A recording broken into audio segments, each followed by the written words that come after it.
Hi, everybody. How are you? I see a few folks still getting in their seats, so we'll give you a moment to do that. I'm going to make a few announcements. So my name is Eugene Hernandez. I'm the head of the New York Film Festival, and welcome to our 60th edition today here at Lincoln Center.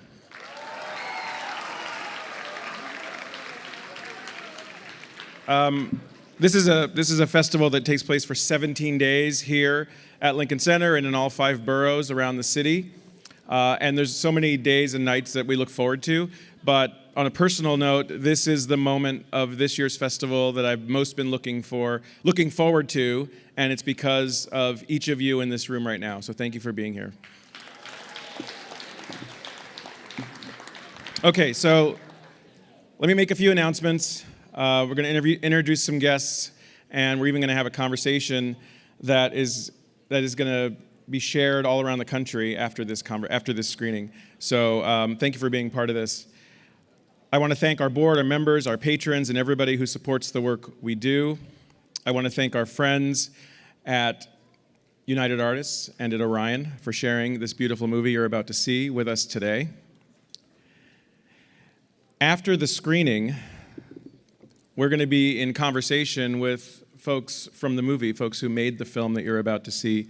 And we're going to be sharing that conversation with students like yourself who are gathering right now to watch the movie at the same time you are in Atlanta, in Boston, in Chicago, in Dayton, in Louisville, and in Philadelphia. We are really looking forward to sharing this conversation. You know, movies can educate us, they can entertain us, and they can also inspire us to take action and to be advocates. And I think this movie today will do all of those things.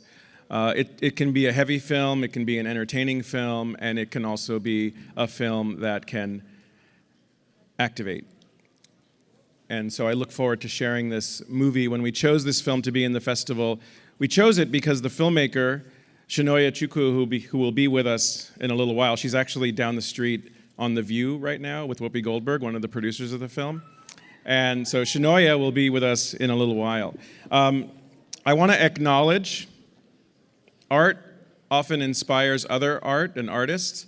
So Miles Regis was inspired by this film, and actually he was inspired by all of you gathering together here at Lincoln Center today. So he created a work of art that is being shared with all of you. And this work of art is inspired by the movie, and it's also inspired by the opportunity to share that movie with each of you in the theater today and all the students who are watching this film all around the country today. So let's acknowledge Miles's work by giving him a round of applause.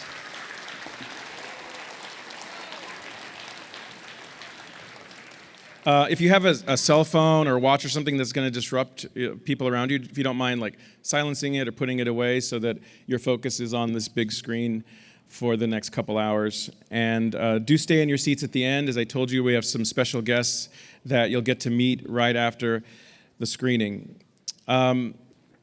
We have a special guest I want to bring out right now. Some of you might have already gotten a chance to talk with him in the lobby. And we're really thrilled that he's here with us at the 60th New York Film Festival and wants to say a few words of welcome to you. Please join me in welcoming the mayor of the city of New York, Mr. Eric Adams. Welcome. You got some fans. Thank you. This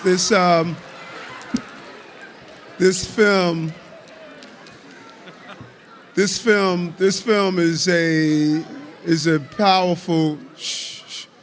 This film is a powerful film.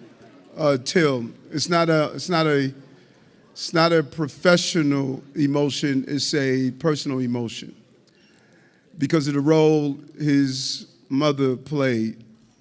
When Brother Till was murdered, his mother made the decision to keep the coffin open so people can see what happened to him. And back when I was 15, I was arrested and I was beat by police officers. And I remember going to the house and sitting down talking to my mom, and my mom said, "Baby, if you live long enough, you're going to experience pain." And the goal is to turn pain into purpose.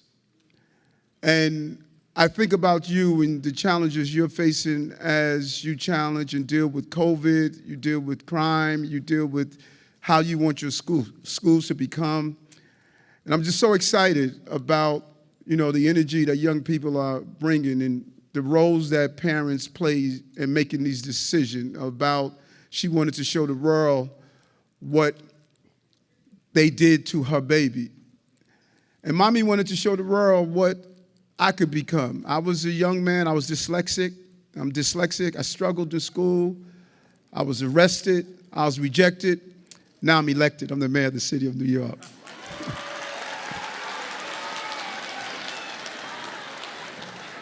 But use this film to empower you. Use this film to say that the winds of change have never been blown by adults. The winds of change, they have always been blown by young people. Use this film, take a deep breath, and blow the globe, blow the city, blow your school system in a direction you want it to go to. This is your moment. This is your opportunity. You're not leaders of tomorrow. You're leaders of today. So take control. Be bold, be aggressive, be disciplined, be focused, and be true. And all those haters, let them be your waiters when you are successful. Enjoy the film.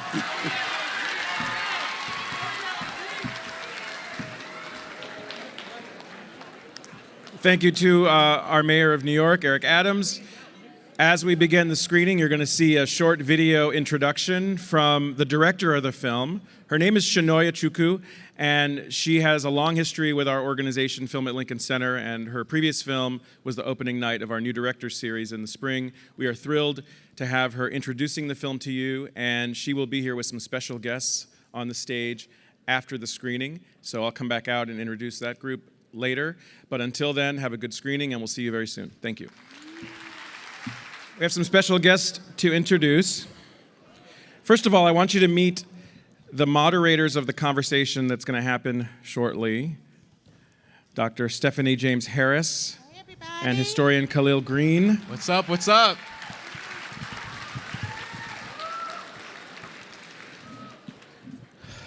We have 1,100 students here in New York City representing the Bronx, Brooklyn, Manhattan, and Queens.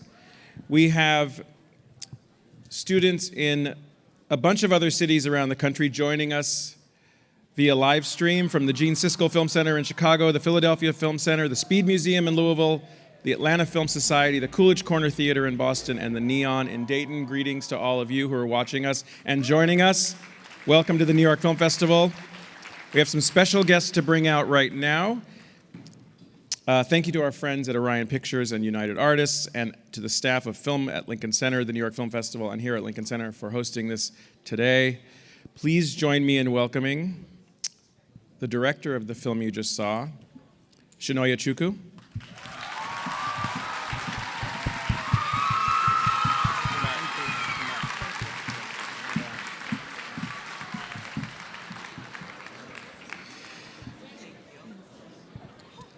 This is a name you are going to remember because you just saw a performance that you are never going to forget. Danielle Deadwyler.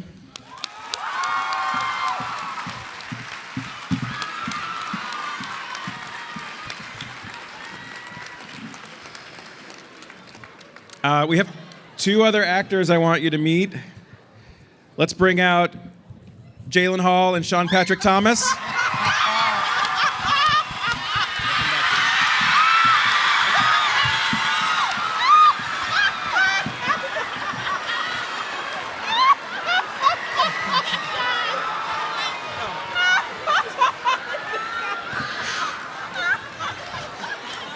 All right. Super exciting. His mom is in the audience, okay? His mom. Every movie requires such a big team, and there are a bunch of Chinonye is laughing. There's a lot of producers that it takes to put a film together. In this case, we have a very special producer who's been working on this story, bringing this story to life for so long. Please join me in welcoming Keith Beauchamp.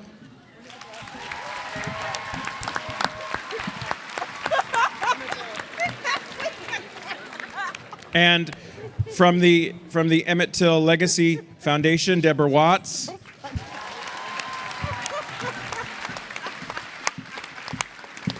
Before we get started, let's give this entire group a round of applause and a thank you.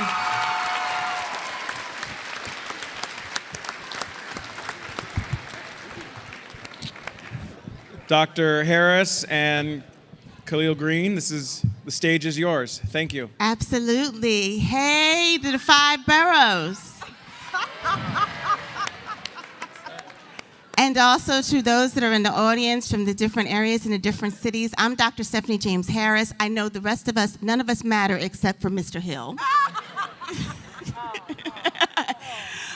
But I know that they did a wonderful performance, and I just want to make sure that, Hall, I'm sorry, I said Hill, I apologize, Jalyn. I just wanted to make sure that we all really gave a chance to give this audience to make sure that you give this cast and crew and director and producer a standing ovation before we even get started.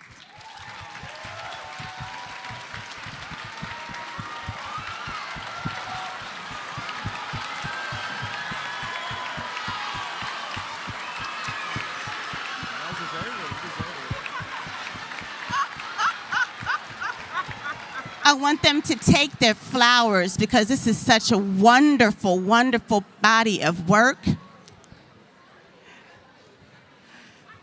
So as we all sit down and we all kind of get settled, I know that at the end, and we gave you an opportunity to kind of get through the end credits so that you all could kind of have your emotions and where this emotional road has been kind of settle. What a wonderful film. What a wonderful story, and I hope that it allowed each one of you to kind of enter back into an understanding and a history lesson about not only Emmett Till, who I know oftentimes in your history books is only a line, but also his dynamic and phenomenal and activist mother, who really and truly went through not only grief, but also made sure that her son's story and legacy was always here and that it always became a part of the benchmark of the civil rights movement. And so I want to start with our first question, which will be to the entire cast and crew, and to our director and producer, and also to the Till family. We spoke yesterday to teachers. Today we're with students. What is it that you would want the students to be able to walk away from this film really knowing and understanding? And I'll start with you, Ms. Chinonye. Well, how y'all doing? Yes, thank you so much for attending the screening. Please spread the word to your friends, your family members, et cetera, et cetera. You know, there's so much to walk away from. There's so much about this story that people across ages and generations don't know. So I hope that everyone here learned a lot of information about history and can see how history continues to repeat itself today, right? And that's not just the racialized violence that is still perpetuated throughout this country, throughout this world, but it's also speaking to the voting rights that is in peril, you know, and midterms are coming up, and I know some people here are not old enough to vote, but you soon will be, and so there's this film shows that there's a history of people who've been fighting for voting rights and fighting against the disenfranchisement of people. So I hope that you all learn about that. I hope you learn about people like Medgar Evers and Ruby Hurley and Dr. T.R.M. Howard, in addition to, of course, Mamie's story and who Emmett Till was as a human being and not just his death. Absolutely. High school registration day is coming soon for voting registration. Yes. So if you have to, if you are 18, please make sure you do register to vote. There's a history of people who have really fought for your rights to vote, and so it's important that you don't that work doesn't go in vain. Hey y'all. I like to think about, because this is an experience of a person going from ordinary to extraordinary for a lot of different reasons in a lot of different ways. And even though some of you may not be 18 yet, I think that still lies in your capacity, that you have an impact, that you can make a significant influence. And that is what we witnessed Mamie go through, right? We see her go from somebody who, you know, in her words, she knew she didn't want to be a nobody anymore. And she continued to be a somebody in an extraordinary way through her activism, by her engagement with students, by becoming an educator, by advocating for students in the arts, by establishing the Emmett Till Players. She did this throughout her life. It wasn't something that that she relinquished after a lack of justice was witnessed. And this persists to today through her family, through Deborah Watts, through the Emmett Till Legacy Justice Foundation. So I just want to impart that to you, that ordinary to extraordinary is something that we all do and all have the capacity to continue with. Hey, y'all.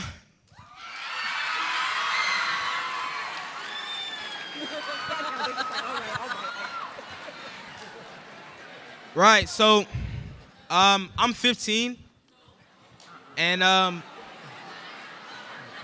was told this story. Oh my God. Look at this. His mom is in the audience, okay? No, for real. My mom told me this story when I was way younger than what I am today, and I didn't really know like a lot of facts about it, but once I got into the role, I started to learn more and more about the story, about Emmett as a person, a kid, and his mom, and thereafter what she did that brought so much of us here to this moment as a community. And I know that now, at a young age, but I could have known that growing up and going through the school system and in such detail. So overall, this is a love story, like she loves to say, a love between a mother and a child. But it's also educational for all of us to be able to learn and absorb everything, every essence from the film, so that we're inspired and changed in so many different ways going forward to help continue this story, continue the fight.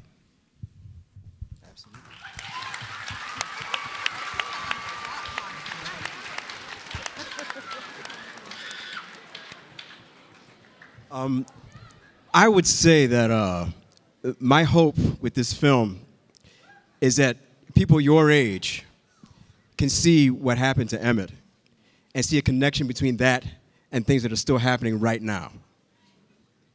Ahmaud Arbery, Trayvon Martin. It's all part of the same pattern, the same continuum. And I'm hoping that you guys will be able to see that connection and be able to see how systemic racism and white supremacy can make people of color, children of color, targets. How the lack of accountability that's built into systemic racism and white supremacy makes it difficult to get justice when these things happen. So I just hope that all you guys can try and make that connection and understand that the fight is not over, that you are the new soldiers in that fight, and to always, always be on top of what's going on in current events and fight against apathy. Yes. So please, keep that in mind. Thank you.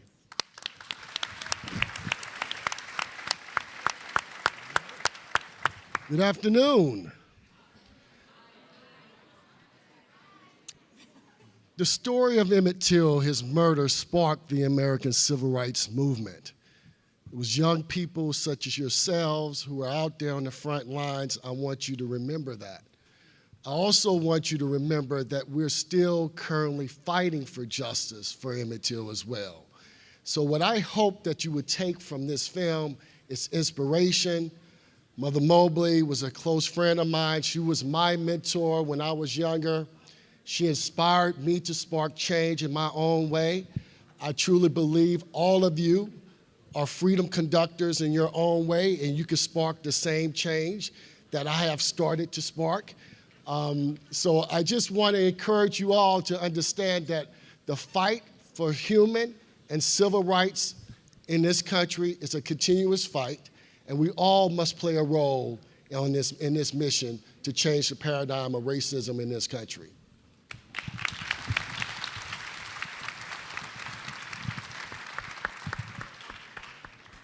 Good afternoon. Your faces bring that hope and that joy and that love that my shero, my cousin, Mamie Till-Mobley, had hoped for. So just know your very presence here today is something that she was wanting to make sure she poured into the lives of young people to inspire you. One of our mottos with the Emmett Till Legacy Foundation is that we hope that we inspire you, just as this film Till does, to connect the past to the present and the future, because that future is yours. So thank you for being here. Thank you for being Mamie's hope. And I hope that you will walk out of here understanding that you have a role to play, whatever that might be. And I just appreciate you. And from Mamie, we love you. Thank you.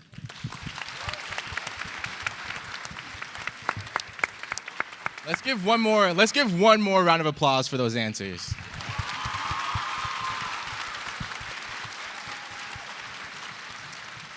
So I want to see something really quickly. By a show of hands, can you raise your hand if you got emotional during this movie? Yeah, every hand should go up. I'm sure y'all too.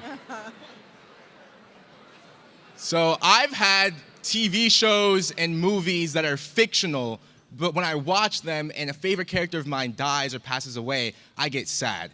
Watching this story of a real-life Black American boy who was killed and lynched at an age that many of you guys are at is very, very emotional. And I can only imagine how emotional it was to make this movie. So I have a question for everyone here. What was the emotional process of the production and of putting this movie on screen? You want to go first? We could. No, I don't. I'll jump in. I'm the one who was. Yeah. It was deeply collaborative. We had a beautiful community of care that starts with Chinonye and wanting to make sure everyone was taken care of, be that the cast or the crew. And so we had a wonderful therapist who was there to support us throughout the production every day. And then there were many times where we would have the really difficult scenes, say the scene where she witnesses his body for the first time alone. And, you know, there was always just a given quietude, a deep serenity that was happening because everybody respected the process. Chinonye made sure that, you know, I didn't necessarily have to do the scene multiple times because she knew that it was a deeply spiritual, physical, emotional, mental undertaking. And those kinds of things were integral in taking the greatest care of ourselves, not just for me, but for everybody. And there was one beautiful instance where the camera crew wore white shirts, white button-down shirts and ties to symbolize their connectivity and their support and solidarity with me along the way of having that experience. So more so than, you know, it just being something that's overwrought on me, it's a great critical caring space, a beautiful caring community that carried this out together.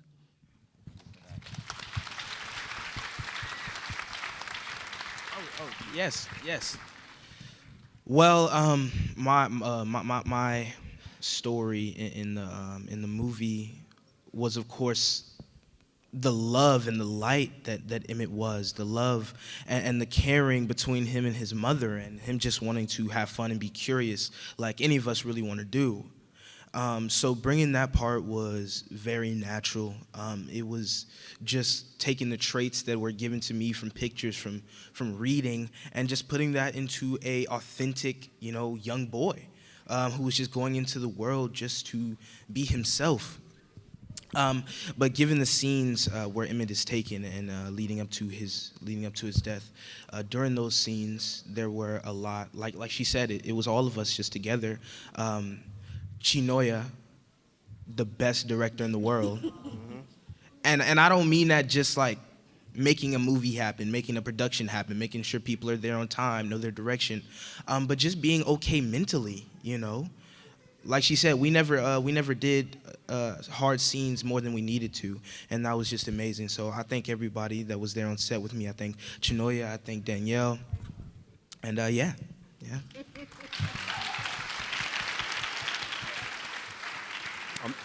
In terms of emotions, you come to the set and you come to this story with, at least me as a Black man, you come in with your own pain and your own sadness and your own rage. you know? And so that comes in before you even step on set to do these scenes. And so that's part of the process in terms of you get to be telling this story and work all those things out for yourself, you know? And the other part of it is the people that you get to work with. Chinonye created an incredible atmosphere on set that was very solemn, very spiritual, that it seemed to like call on our ancestors almost. And you just couldn't avoid it. And Danielle was just so deep into Mamie and where Mamie was at that point in her life, that all I had to do was just try and be present and react off of what Danielle was doing. And so just speaking for myself, she made my job much easier than it otherwise would have been.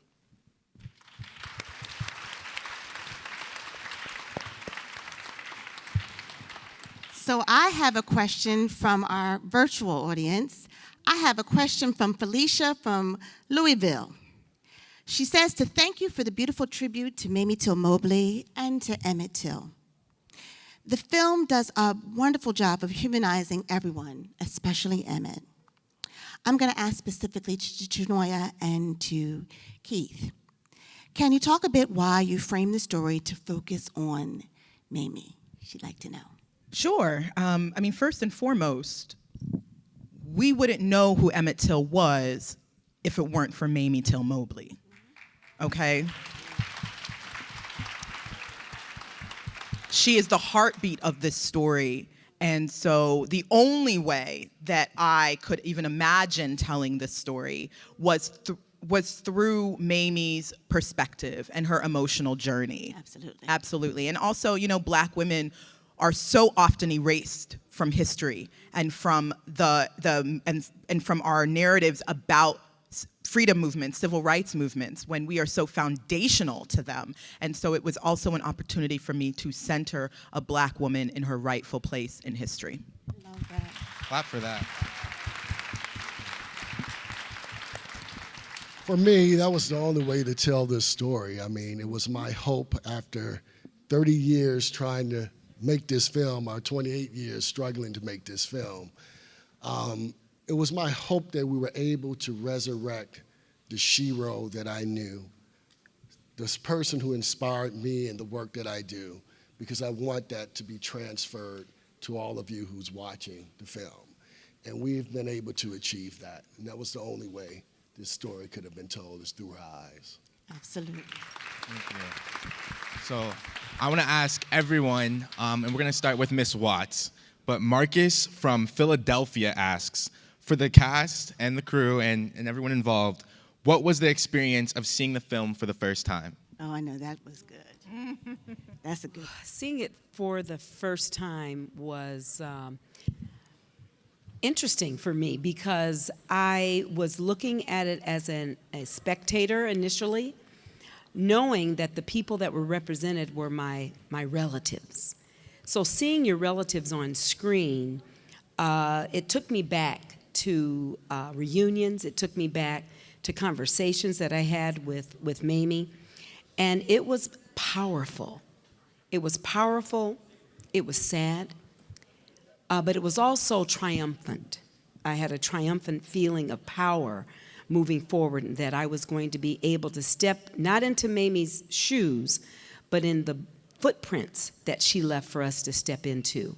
So I knew that she had a job to do, and gosh, I'll tell you, on my shoulders I had one too, and that was to make sure that I supported this effort and that I could add whatever value that I could to represent my Shiro, Mamie Till-Mobley, and to make sure that you understood that from an educational perspective too, because I could see that that's such an interesting way to connect in with young people like yourselves. So that was a great question though, thank you.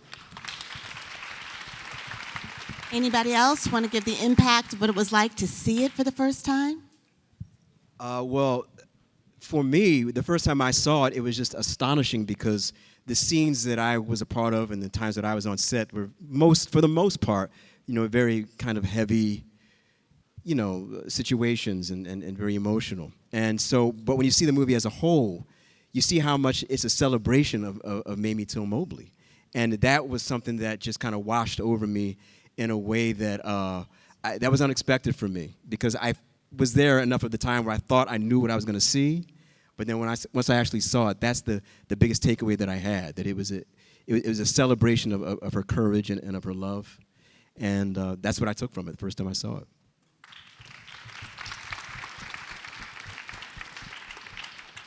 So I know we're at the end of our school day, and we need to release you all to go home for the afternoon. I really thank you for hanging in here with us, and I hope that you really enjoyed not only seeing the film, but also the opportunity to be able to speak with everybody about the film.